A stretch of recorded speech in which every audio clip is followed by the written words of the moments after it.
Denise Charles creates history, becoming the first woman parliamentary representative for Soufriere with 71% of the votes in Tuesday's by-election. Prime Minister Skerrit promises to reward Soufriere constituency for its commitment to Labour Party, and airport inspectors raise their skill level to international standards. I'm Iduna Baptist. This is Channel 5 News. Details after this.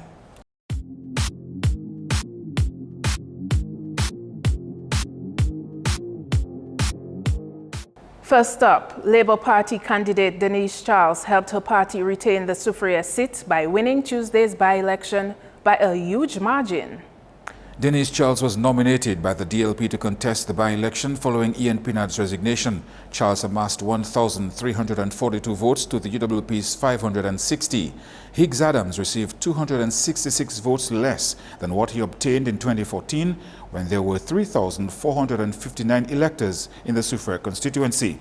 Adams lost the December 2014 general election to the DLP's Ian Pinard, who secured 1,326 votes. Adams received 822 votes, losing by 505. And as far as reaction to the by-election results, residents of Point Michel, Soufriere, Scottshead and Galion took to the streets.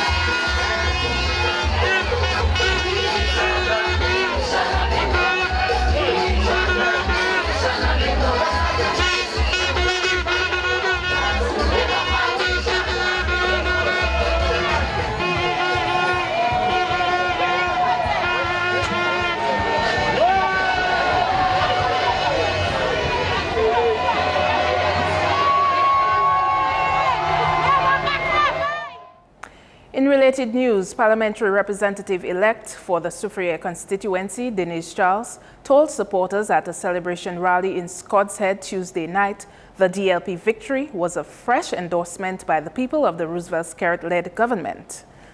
Ms. Charles said she was proud of the supporters who turned out in the large numbers to retain the Labour seat. You have shown to the rest of Dominica that you are proud of your Prime Minister and the Dominica Labour Party. You have shown to the rest of Dominica that you are tired of the politics of division and hate. You have shown you are ready to continue the work to build the Soufriere constituency.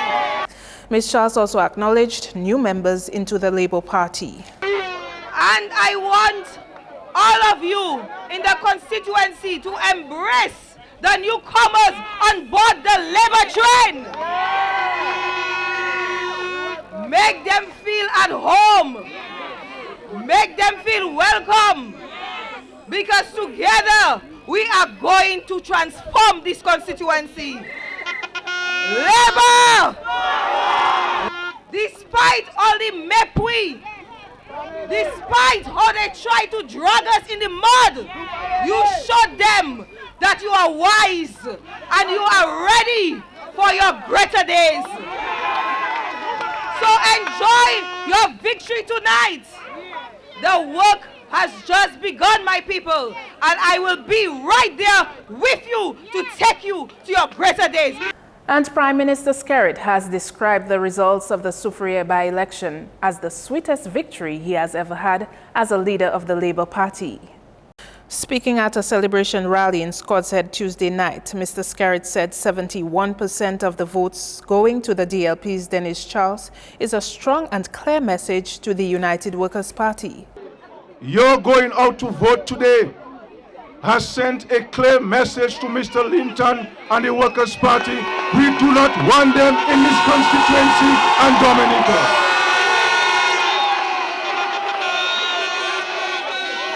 We have rejected hatred in Dominica. We have rejected division in Dominica. And we have rejected the United Workers' Party and Lennox Linton for their bad manners and the bad way in which they represent the interests of people in Dominica, ladies and gentlemen. And I'm so happy and so elated that you understood why you had to go to vote. You understood the importance of your vote. And you understood the need for you to go to the ballot and to put your X next to the shoe for progress and continued development in Dominica. The Prime Minister outlined a number of projects already earmarked for the constituency. You know, we've been in here in Soufriere, the Jungle Bay Resort. We will bring it here to you, ladies and gentlemen. 120 rooms that will create jobs for you here in this constituency. When Jungle Bay was in Dalis, they used to buy 25,000 pounds of fish every year. 25,000 pounds of fish.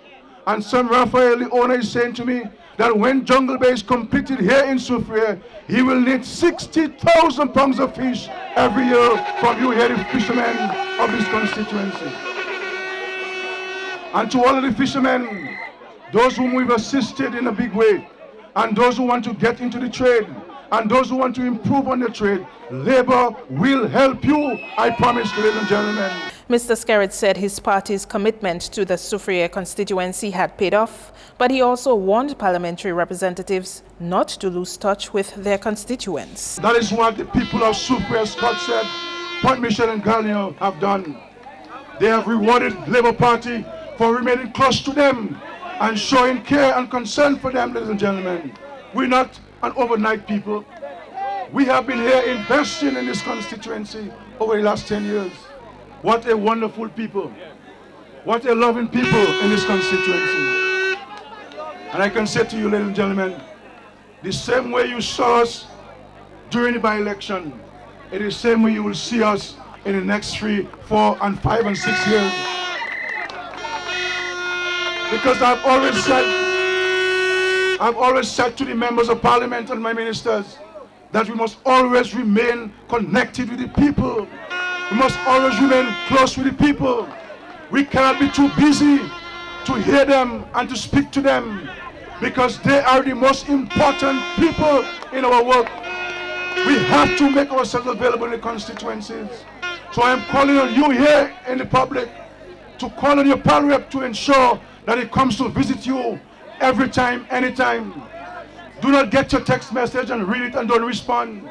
Do not see your missed call and don't call you back. They must make time for you. And this is why we're saying to them, stay close to the people. Stay close to the people all the time. And when you stay close to them, they will always embrace you and reward you by voting you in.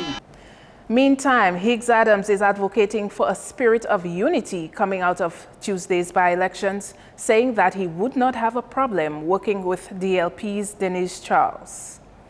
Adams told Channel 5 News he accepts that one candidate has to be defeated. The election is now over. Now is the time we have to get together to rebuild our community and our country. And let us take everything forward. If needs be, would you be willing to work with Miss Denise Charles if she is willing as well for the good of the constituency? Well, I never have a problem with those things. As I tell you, these are part of my culture, and I come from a community of culture, because I never have a problem working with anybody. I have a lot of experiences before where I worked with the UWP and the labor rights candidates. So in terms of working, I don't see it as a factor, because this is one thing I'm always willing to do, is to work together.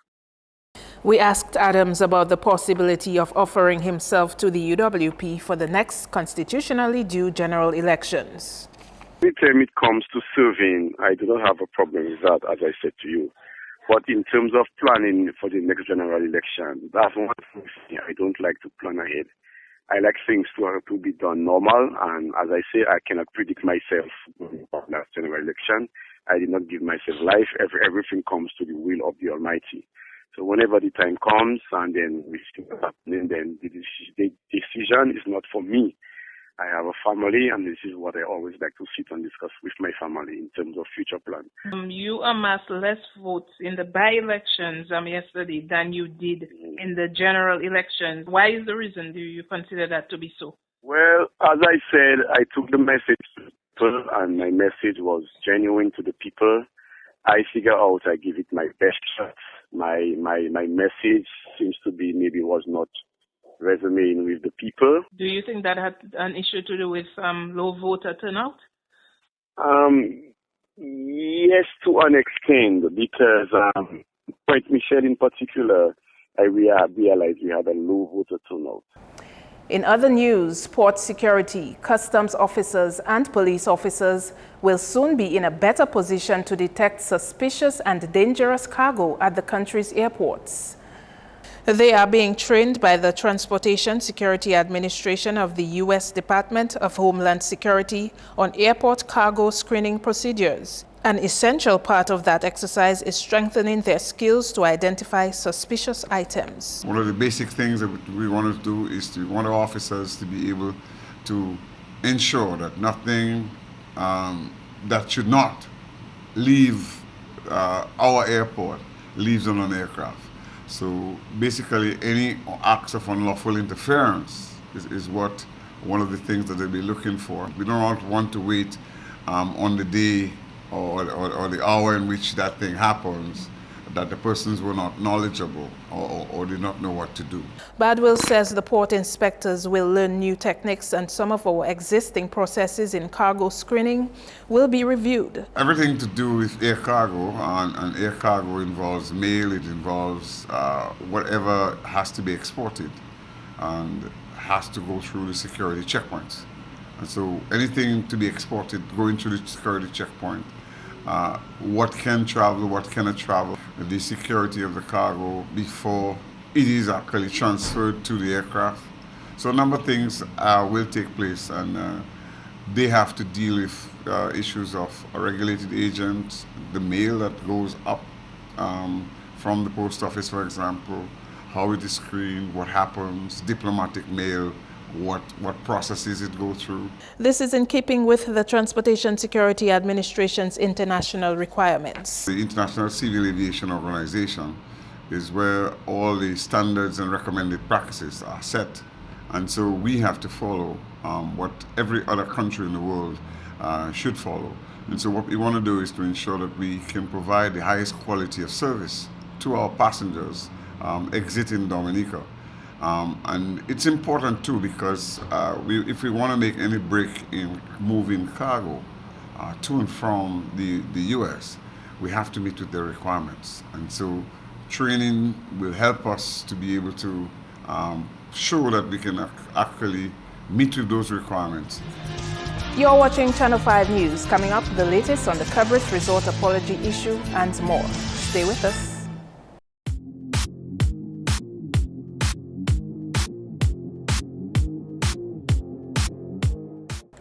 Welcome back. The Sun newspaper has had to issue a public apology to Range Developments, the hotel developer of the Cabrit Resort Kempinski. On the front page of its June 6 issue, the Sun, under the headline Court Stop Cabrit's Resort, indicated that the High Court had placed a temporary stop order on the ongoing project.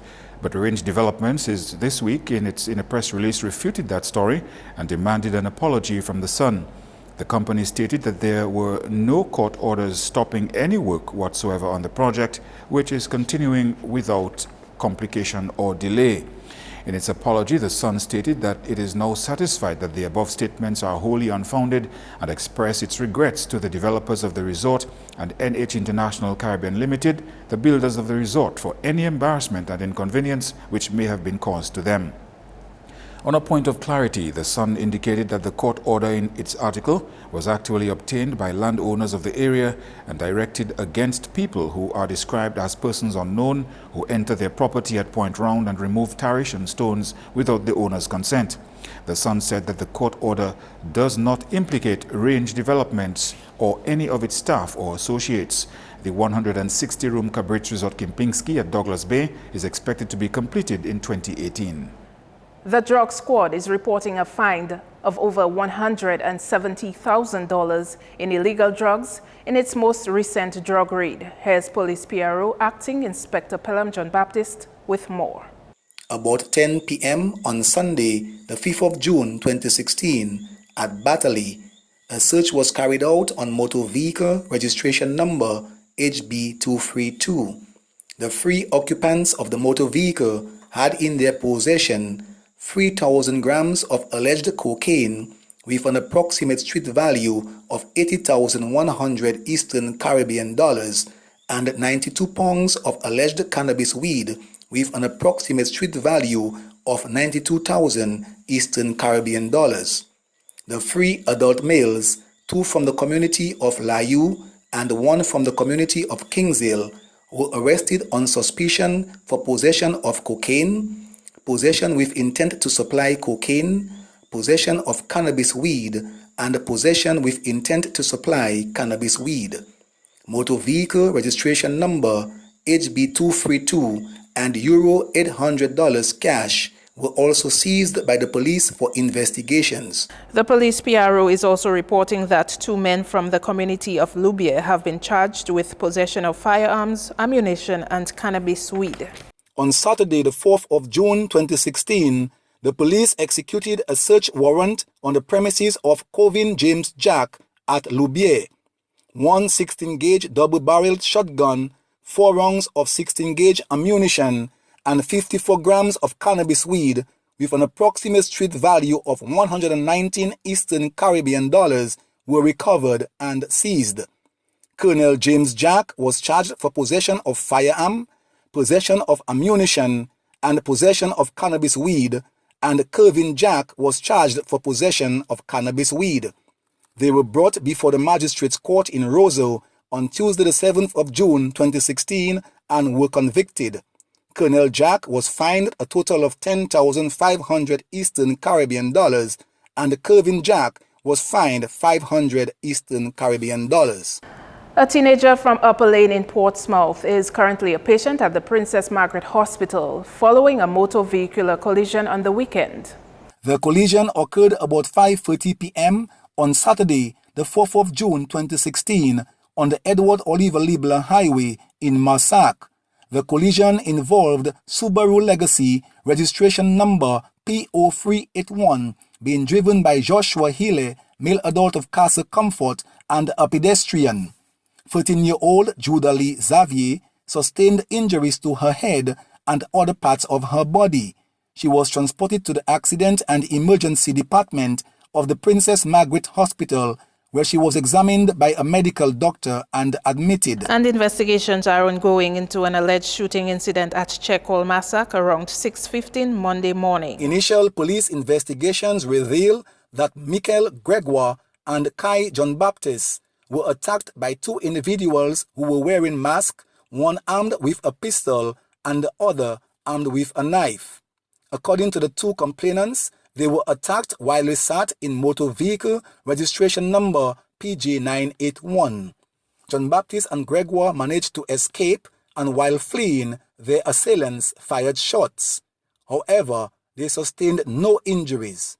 The police are asking that anyone with information on the incident should call the Criminal Investigation Department at 266-5164, 266-5165, and 266-5119, or Crime Stoppers Dominica at 1-800-8477. That's news. Coming up, National Football Coach Shane Marshall resigns. Your sports highlights with Kenny Williams next.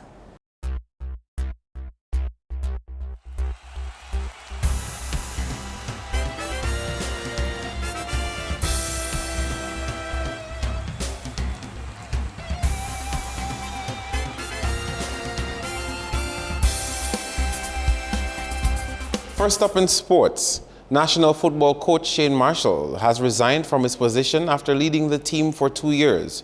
Marshall says he is not satisfied with the way things are currently, and using a foreign coach might be the answer for improving local football quality. His comments follow Dominica's match against Martinique on Tuesday, where the home team lost 4-0. Meantime, captain of the national team, Glenton Prince, says although his team showed good performance in the first half, the second was not good. Dominica is now out of the Scotiabank Caribbean Union Cup, and Martinique and Guadeloupe will move to the next round of the competition. In track and field highlights, Dominica could get an opportunity to have its first synthetic track established soon. This according to NACAC's track division director Michael Tovar, who is currently on island discussing the proposal with sports officials. Tovar says if the proposal is approved, this could open the door for many opportunities for Dominica. There are a couple of ways where you could help developing nations like Dominica get their first track built, and we have done it. I work for Mondo. We are the official supplier of the International Athletic Federation and the last 11 Olympic Games. We're going to be in Rio as well, and we have done this at least in 10 different Caribbean nations, and Dominica is one of the possibilities where you could qualify for that. He says St. Kitts is benefiting from the establishment of a synthetic track and hopes that Dominica can too. Once you have the facility, you will put Dominica in the map. You know, like countries that are similar to Dominica could be St. Kitts. I mean, St. Kitts have been put on the map in less than 10 years when they started the first track, and now they host international competitions. So we're trying to bring to Dominica a track that will allow the country to host any national competition, regional or international meet. Tova says Dominica has already met some of the criteria for the establishment of a track stadium, but there are some details that need to be ironed out before moving forward. You have a lot of pre-qualifications that are already met, and again, like you say, it's a nice moment. It's being at the right moment at the right time, not only for sport, but the moment that the country is living right now is a good fit. So I'm totally committed to help out Dominica. My team is also, local people have been very nice so far. They are committed. We're willing to work together and make this happen. And I think that, you know, if everything works out, soon we could have like very good news that I will hopefully be back to tell you live and celebrate, because it's going to be something huge and it's something that will change this country. In cricket, South Africa secured a win in the West Indies Tri-Nation Series when they defeated Australia by 47 runs on Tuesday. South Africa won the toss and opted to bat first, ending on 189 for 9 in 50 overs. Australia, in reply, were bowled out for 142 in 34.2 overs. Aaron Finch had a game high of 72, while Nathan Lyon chipped in with 30 for Australia. Kagiso Rabada picked up 3 for 13 for South Africa. The series continues on Saturday in St. Kitts between the same teams in a day-night match. Also on Saturday, Zimbabwe and India will play their first one-day international. That match begins at 9 a.m.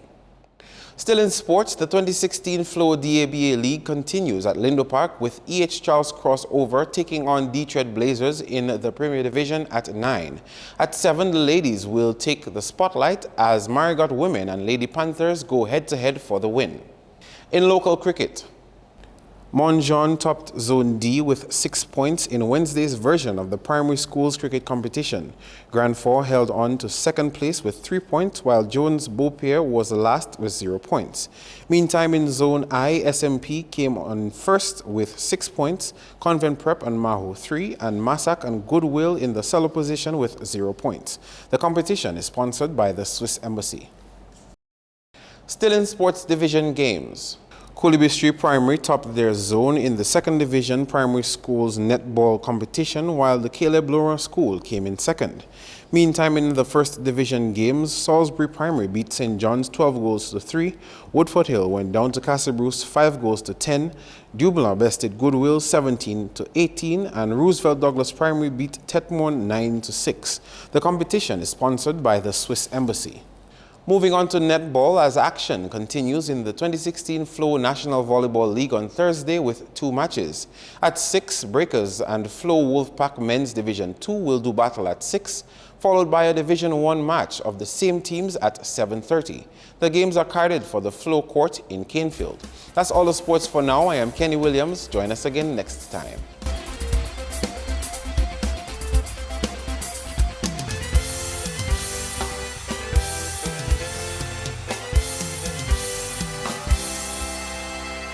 Wednesday's edition of Flashback comes up next. Welcome to another Flashback segment where we share exciting news of the past from our archives here at MarpinNewsJune. Our Flashback story covers the last Media Awards ceremony, which took place in Dominica in 1997. We have written, we have sung, we have composed, we have been to many parts of the world in those days, and in fact, We were spoken about with high praise by many persons all over the place. But at the end of it all, we never received one award. Nobody thought that we deserved an award. In the first session of award presentations, MTV News' own Thalia Remy, up against Lennox Linton of What About and Felix Augustine Jr. of Channel 7 News, scooped the award for Best Television Personality. Thank you very much. It's really nice to be appreciated, and I don't know what else to say, which is strange, I guess, but thank you again. The Best Print Column Prize was awarded to Edward Jackson of The Chronicle. In the arena of music, Savage won the Best Male Recording Artist Award, while the Best Recording Female Artist of 1996 was judged to be Michael Henderson. WCK won 1996's Best Recording Band, and Best Gospel Song Prize went to the Zion Singers. Former Calypso king De Hurricane won the award for Best Calypso Song. The prize for the Best Non-Recording Artist was won by Gregory Riviere. Curtis Matthews of the Dominica Broadcasting Service was presented with the Outstanding Sports Report Award for his broadcast from the Atlanta Olympic Games. Ted Daly of DBS won Best DJ, and DBS's Talking Point program, hosted by Shemaine Green Brown, was judged Best Radio Program. Moving to the arts, Gerald Latouche was awarded the Best Poetry Award. The Best Drama Production Prize went to One of Our Sons is Missing, performed by the PAT Drama Group, and the Outstanding Painting Award was won by Earl Etienne. A number of sports trophies were also awarded to outstanding competitors in a wide range of activities, including 81-year-old Stanley Boyd for lawn tennis, bodybuilder Bertrand Bruni, table tennis player Brett Stevens, and West Indies netballer Marcia Reynolds. Stevens and Reynolds were soon on stage again to receive the Best Sportsman and Best Sportswoman of 1996 awards. In the final presentations of the evening, President Crispin Sorrento gave Lifetime Achievement Awards to the Music Lovers Government Band and the 37-year-old Swinging Stars Orchestra. This is Cindy John reporting for MTV News. According to sources from the Media Association, efforts are being made to revamp the Media Awards initiative. Thanks for joining us this week. I am Janik Delma Samuel. See you next week. More scattered showers heading our way. Your weather report is next. Hello, good evening. Welcome to your weather. I'll be your presenter, Farah Rock Korea. Today, high pressure system was the dominant feature, which resulted in generally partly cloudy skies across the Lesser Antilles. Earlier visible satellite imagery showed some low-level clouds across Dominica and also across the islands of the Eastern Caribbean. Earlier radar imagery of this afternoon indicated just a few isolated showers between Dominica and Martinique. The weather tonight is expected to be partly cloudy and hazy with brief showers, and these conditions will persist into tomorrow with maximum temperatures anticipated to be up to 32 degrees Celsius. Seagoers, sea lovers, caution is advised. The sea conditions tomorrow will be moderate, and again, waves are expected to be up to 8 feet. Let's take a look now at the weather for the next 3 days. Tomorrow, Thursday, partly cloudy and hazy with brief showers. On Friday, however, an increase in cloudiness and shower activity is expected by afternoon, and that will continue into Saturday. The rest of the Caribbean tomorrow can expect generally partly cloudy skies with brief showers, and a maximum temperature of up to 33 degrees Celsius is expected for the southern portion of the islands. Let's move on now to the international city forecast. The city of Miami can expect some thunderstorm activity, partly cloudy skies for New York, London, and Caracas, and Beijing can expect some beautiful sunny skies with relatively warm temperatures. The sun will rise tomorrow at 5:33 a.m. and will set at 6:33 p.m. Please remember, we are in hurricane season. For updated weather information, please feel free to visit our website at weather.gov.dm or call the weather hotline at 447-5555. Join us tomorrow evening for your next weather broadcast. Thank you.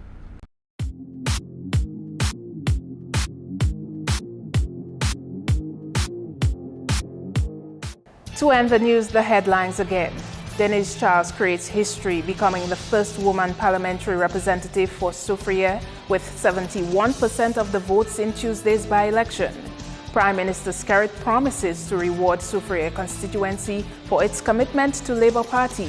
and airport inspectors raise their skill level to international standards. You can feel free to contact us at news@marpin2k4.com and also access our past newscasts on our YouTube channel. On behalf of the production team, I'm Idona Jean-Baptiste. To our viewers around the world, thanks for watching. Join us tomorrow.